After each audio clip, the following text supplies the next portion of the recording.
तो हेलो दोस्तों, NDA Y UPSC की इस लेटेस्ट क्लास में आपका स्वागत है। तो दोस्तों, आज हम बात करने वाले हैं डिस्प्लेसमेंट एंड डिस्टेंस में डिफरेंट। तो डिस्टेंस और डिस्प्लेसमेंट में क्या डिफरेंट होता है उसी के बारे में बात करेंगे। और ये आपको कुछ पॉइंट लेकर आया हूँ जो कि एनडीए, एयरफोर्स, नेवी के लिए बहुत ही सफिशिएंट हैं, बहुत ही पर्याप्त पॉइंट हैं। यदि आपको ये पॉइंट नहीं पता होंगे तो आप डिस्टेंस और डिस्प्लेसमेंट में कुछ भी डिफरेंट नहीं कर सकते। तो आज ठंडी का मौसम है, इसलिए पैक होकर आया हूँ और आप भी पैक होकर 20 से 30 मिनट के लिए बैठ जाइए एकदम फोकस के साथ और फुल कंसंट्रेट के साथ। तो बिना टाइम बर्बाद किए मैं अपने टॉपिक को चालू करता हूँ। तो आपका पहला पॉइंट कहता है डिस्प्लेसमेंट का मैग्नीट्यूड दो पोजीशनों के बीच का न्यूनतम संभव दूरी के इक्वल होता है। एक और बार दोबारा से पढ़ते हैं। पहला पॉइंट कहता है आपका विस्थापन का परिमाण दो स्थितियों के बीच न्यूनतम संभव दूरी के बराबर हो सकता है। पॉसिबल है कि नहीं, चलो इस पॉइंट पर हम बात करते हैं। तो देखो, मैंने मान लिया ये कोई आपकी सरल रेखा में गति कर रहा है। ये आपका कोई दो पॉइंट है, मतलब दो पॉइंट मान लिए। ये आपका पॉइंट ए है, ये आपका कोई पॉइंट बी है। अब वो कह रहा है कि अतः दूरी विस्थापन से, मतलब दूरी की वैल्यू विस्थापन से अधिक हो सकती है कि नहीं। यही हमें इसके बारे में संभव करना है। ये क्या, ये पॉसिबिलिटी है कि दूरी का मान विस्थापन से अधिक होता है कि नहीं। तो देखो, ये आपका ये पॉइंट है, ये आपका बी पॉइंट है। यदि हम शॉर्टकट रास्ता तय करेंगे तो वो होगा आपका डिस्प्लेसमेंट, यानी सीधी दूरी होती है आपकी डिस्प्लेसमेंट की, और डिस्टेंस की होती है अनंत वैल्यू। उसकी अनंत वैल्यू हो सकती है, चाहे आप यहाँ से लेके यहाँ तक की दूरी तय करो, चाहे आप यहाँ से लेके यहाँ तक की दूरी तय करो। ये आपका क्या होता है, वास्तविक पथ होता है। और ये आपका क्या होता है, लघुत्तम पथ होता है। लघुत्तम पथ होता है वो आपका क्या होता है, डिस्प्लेसमेंट। और वास्तविक यानी रियल पथ होता है वो आपका क्या होता है, डिस्टेंस। यही कह रहा है इसमें कि दूरी हमेशा विस्थापन से बड़ी होती है, बल्कि दूरी और विस्थापन एकदम बराबर भी वैल्यू हो सकती हैं। वो इस पॉइंट में बात करेंगे हम। ये रहा, यदि गति सरल रेखा के अनुदिश हो तो दूरी और विस्थापन की वैल्यू इक्वल हो सकती हैं। ओके, तो ये आपका क्या हो गया, लघुत्तम पथ। लघुत्तम पथ। और ये आपका क्या हो गया, वास्तविक पथ। वास्तविक पथ, इसे हम कहेंगे डिस्टेंस, और इसे हम कहेंगे डिस्प्लेसमेंट। ओके, यानी लघुत्तम पथ को कहेंगे हम डिस्प्लेसमेंट, यानी सीधी दूरी, शॉर्टकट का रास्ता। और वास्तविक पथ यानी रियल पथ, वो आपकी क्या होगी, डिस्टेंस, यानी नागिन डांस वाला रास्ता। कोई से भी रास्ते से जा सकते हैं आप, अनंत वैल्यू हो सकती है इसकी, डिस्टेंस की। ओके, ऐसे नहीं है आप डायरेक्ट सीधे रास्ते को फॉलो करें। यदि आप डायरेक्ट शॉर्टकट रास्ते को फॉलो करेंगे तो वो होगा आपका लघुत्तम पथ, यानी डिस्प्लेसमेंट बोले तो विस्थापन। तो पहला पॉइंट क्लियर। ओके, अब देखो दूसरा पॉइंट क्या कहता है। गतिमान कण के लिए दूरी कभी भी ऋणात्मक नहीं हो सकती, जबकि विस्थापन शून्य हो सकता है। ओके, अब देखो दूसरे पॉइंट को एकदम समझाने के लिए मुझे और डीप में जाना पड़ेगा, कॉन्सेप्ट के बारीक लेवल से। तो देखो, गतिमान कण के लिए दूरी कभी भी ऋणात्मक नहीं हो सकती, जबकि विस्थापन हो सकता है। तो देखो, इसे समझाने के लिए मुझे दोबारा से डायग्राम की आवश्यकता होगी। देखो, ये आपका कोई बिंदु मैंने मान लिया x1, और ये आपका बिंदु को मैंने मान लिया x2। ओके, जो शॉर्टकट का रास्ता होता है वो आपका क्या होता है, डिस्प्लेसमेंट। यदि आप इस बिंदु से जा रहे हैं यहाँ तक, मतलब यहाँ से लेके यहाँ तक की दूरी तय कर ली है आपने, तो आप इस बिंदु से वापस आ सकते हैं, वो आपका होगा डिस्प्लेसमेंट। Displacement, okay. और डिस्प्लेसमेंट कभी भी पॉजिटिव वैल्यू नहीं होती है, हमेशा उसकी वैल्यू शून्य होती है, क्योंकि वह प्रारंभिक और अंतिम बिंदुओं के बीच की लघुत्तम पथ की दूरी होती है। ठीक है, यदि आप इस बिंदु से आपने दूरी चालू की है यहाँ से लेके यहाँ तक, तो आप वापस आ सकते हैं। इसलिए विस्थापन की वैल्यू हमेशा शून्य होती है, और विस्थापन कभी भी पॉजिटिव नहीं होता है, हमेशा नेगेटिव होता है। तो देखो, यदि मैं डिस्प्लेसमेंट निकालूं, इसमें परिवर्तन निकालूं, यानी डी एक्स निकालूं, तो डी एक्स बराबर में, यानी इनिशियल नहीं होगा आपका, डायरेक्ट फाइनल में से हम इनिशियल घटाएंगे, यानी x2 माइनस एक्स वन। और ये आपका क्या हो जाएगा, एक छोटा सा फॉर्मूला। अब वो कह रहा है कि मतलब दूरी कभी भी ऋणात्मक नहीं हो सकती जबकि विस्थापन शून्य हो सकता है।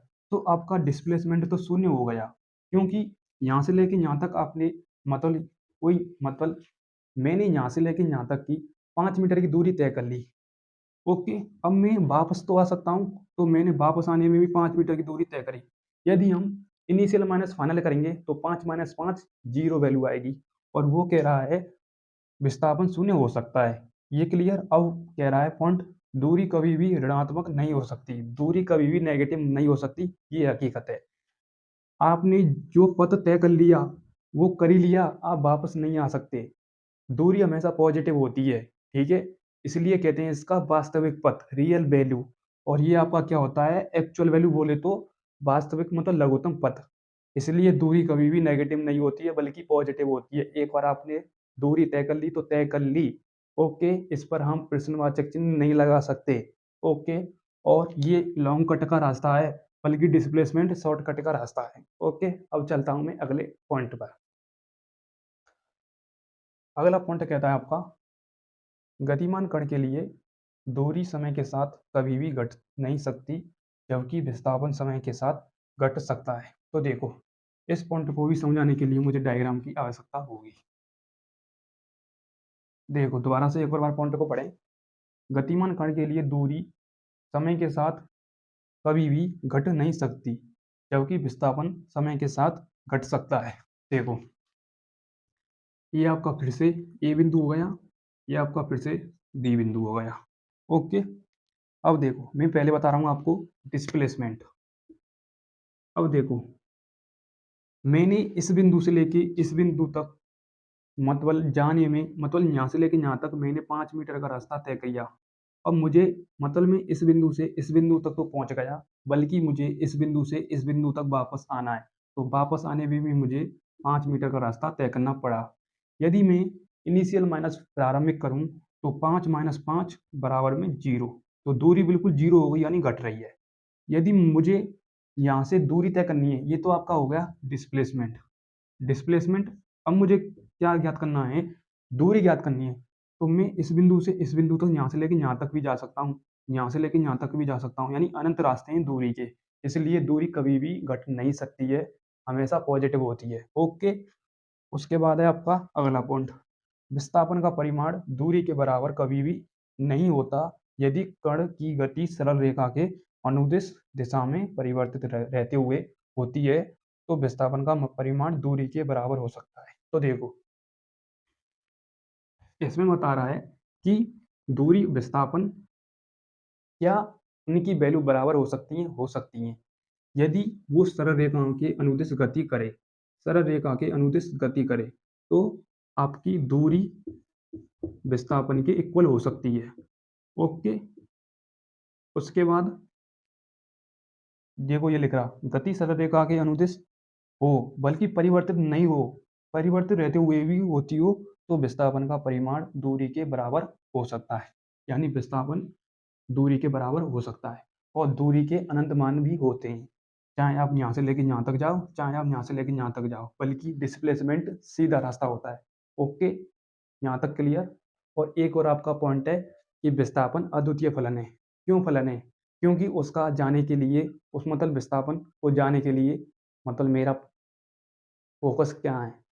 मेरा फोकस ये है कि विस्थापन सिर्फ शॉर्टकट का रास्ता तय करता है, इसलिए वो अद्वितीय फलन है, बल्कि दूरी एक वास्तविक पथ है, उसके मान अनंत होते हैं। चाहे आप यहाँ से लेके यहाँ तक जाओ, चाहे आप यहाँ से लेके यहाँ तक जाओ, उसके मान अनंत होते हैं। ओके, सपोज आपको घर से स्कूल जाना है, तो आप एक तो टाइम के साथ सीधा रास्ता तय करेंगे कि मुझे स्कूल जल्दी पहुँचना है। तो आप जो शॉर्टकट का रास्ता तय करेंगे, वो आपका होगा डिस्प्लेसमेंट। और जो आप नागिन डांस वाला रास्ता तय करेंगे, घूम फिर के जाएँगे, तो वो होगी आपकी दूरी। मैंने इस लेक्चर में आपके लिए दूरी और विस्थापन में अंतर बता दिया है और मैंने पहले लेक्चर में दूरी और विस्थापन के जो कॉन्सेप्ट बताए थे, उसमें भी मैंने बहुत डीप तरीके से पढ़ा दिया था दूरी और विस्थापन। अब मैं कुछ इनकी न्यूमेरिकल की बात करूँगा, न्यूमेरिकल किस प्रकार से आते हैं। तो एक बार इस थ्योरी का जल्दी से जल्दी क्या लें, स्क्रीनशॉट लें। और ये आपका पॉइंट रह गया है x2 और x1 यानी x1 तथा x2 के मध्य प्रारंभिक अंतिम बिंदुओं के मध्य विस्थापन सदिश का परिमाण। तो वही आपका ये dx मैंने आपके लिए लिखाया था x2 माइनस x1, इससे ये फॉर्मूला निकल करके आएगा। ओके, वैसे मैं यहाँ पर टाइम बर्बाद कर, ये आपका फॉर्मूला बहुत ही इंपॉर्टेंट है, यानी अंतिम माइनस प्रारंभिक। अब इसी से रिलेटेड मैं देखो न्यूमेरिकल कराऊंगा आपको, जल्दी से जल्दी स्क्रीनशॉट लें। तो देखो आपका पहला न्यूमेरिकल क्या है, एक छात्र उत्तर की ओर 10 मीटर की दूरी तय करता है, उसके बाद पूर्व दिशा में मुड़कर 12 मीटर की दूरी तय करता है, तो दूरी और विस्थापन की गणना कीजिए। तो हमें डिस्प्लेसमेंट और डिस्टेंस निकालिए, तो देखते जाइए। उसमें कह रहा है सबसे पहले उत्तर की ओर 10 मीटर की दूरी तय करता है, तो ये हो गया आपका उत्तर, नॉर्थ। उसके बाद क्या कह रहा है, पूर्व दिशा में मुड़कर 12 मीटर की दूरी तय करता है। उसके बाद क्या कह रहा है वो, पूर्व दिशा में, तो पूर्व दिशा ये हो गई आपकी। ओके, यहाँ तक क्लियर। अब देखो मैं इसको मिला दूं, अब देखो उत्तर में तो उसने 10 मीटर की दूरी तय करी, और पूर्व दिशा में उसने 12 मीटर की दूरी तय करी, यानी 10 मीटर और 12 मीटर। उसके बाद वो पूछ रहा है डिस्प्लेसमेंट और डिस्टेंस की गणना करना। अब देखो सबसे पहले मैं इसको नाम दे देता हूँ बिंदु ए, मैं इसको नाम दे देता हूँ बिंदु बी, मैं इसको नाम दे देता हूँ बिंदु सी। सबसे पहले हमें ज्ञात करनी है दूरी। तो दूरी ज्ञात करने के लिए हमें शॉर्टकट रास्ता नहीं अपनाना होगा। तो सबसे पहले हम ए से बी पर जाएंगे, बी से सी पर जाएंगे। तो हमें डायरेक्ट क्या ज्ञात करना है, ए सी। तो ए सी ज्ञात करेंगे, सबसे पहले हम ए बी जाएंगे, उसके बाद हम बी सी जाएंगे। तो टोटल दूरी कितनी है, 10 प्लस 12 बराबर में 22 मीटर। Okay, 22 metre. अब वो कह रहा है डिस्प्लेसमेंट की गणना कीजिए। तो डिस्प्लेसमेंट की हमें गणना करनी है इसकी, यानी ए सी की वैल्यू निकालनी है। तो वही कर्ण का होल स्क्वायर बराबर में आधार का होल स्क्वायर प्लस में लंब का होल स्क्वायर, मतलब पाइथागोरस थ्योरम में लगा सकते हैं समकोण त्रिभुज एबीसी। तो मैं डायरेक्ट हल कर रहा हूँ इसको, ए सी का होल स्क्वायर बराबर में 10 का होल स्क्वायर 100 प्लस में 12 का होल स्क्वायर 144, 144। ओके, तो ए सी की वैल्यू डायरेक्ट अंडर रूट लग जाएगा 244, डायरेक्ट 15 पॉइंट कुछ कुछ आ जाएगा, 15 पॉइंट कुछ कुछ आ जाएगा, क्योंकि 15 का होल स्क्वायर होता है 225। ओके, तो 15 पॉइंट के लगभग समथिंग वैल्यू आएगी इसके। ये आपका क्या हो गया, डिस्प्लेसमेंट, और ये आपका क्या हो गया, डिस्टेंस, डिस्टेंस। ओके, तो ये है इनमें डिफरेंट। देखो अब यहाँ से आप कंपेयर कर सकते हैं कि दूरी की वैल्यू ज़्यादा है 22 मीटर और डिस्प्लेसमेंट की वैल्यू कम है 15 मीटर। तो हमेशा दूरी पॉजिटिव होती है और नेगेटिव क्या होता है आपका डिस्प्लेसमेंट, और मतलब डिस्प्लेसमेंट की वैल्यू बहुत ही छोटी आई है इसकी तुलना में, डिस्टेंस की तुलना में। तो यही ऐसे न्यूमेरिकल बनते हैं इस टॉपिक से। वैसे कई न्यूमेरिकल हैं, जैसे किसी वस्तु को हम ऊपर फेंकेंगे तो एच ऊंचाई से ऊपर जाएगी, और वो नीचे एच ऊंचाई से आ रही है, तो विस्थापन ज्ञात कीजिए। तो विस्थापन तो जीरो हो जाएगा, और वो दूरी पूछे तो ए से लेके बी तक जाएगी, ए से लेके बी तक जाएगी, और बी से लेके ए तक जा रही है तो 2h आ जाएगी। ये न्यूमेरिकल बनता है, पर ये आपको नहीं करना है, इजी न्यूमेरिकल है, आप इसी से समझ जाएंगे। और मैं न्यूमेरिकल इस टॉपिक को, मतलब इस चैप्टर के बाद में आपको न्यूमेरिकल करा दूंगा। फिलहाल तो हम टॉपिक की बात करेंगे। अगले टॉपिक में बात करूंगा चाल और वेग की। चाल में कुछ भी नहीं है, समय का फॉर्मूला लगाना है, डायरेक्ट फॉर्मूला निकल करके आ जाएगा। वो कैसे, मैं अगले टॉपिक में बताऊंगा। चाल और वेग, चाल का फॉर्मूला होता है चाल बराबर दूरी बट्टे समय, और वेग का होता है डिस्प्लेसमेंट अपॉन में टाइम। तो उस टॉपिक की हम अगले टॉपिक के साथ बात करेंगे। तब तक के लिए मिलते हैं अगली वीडियो के साथ, तब तक के लिए जय हिंद जय भारत।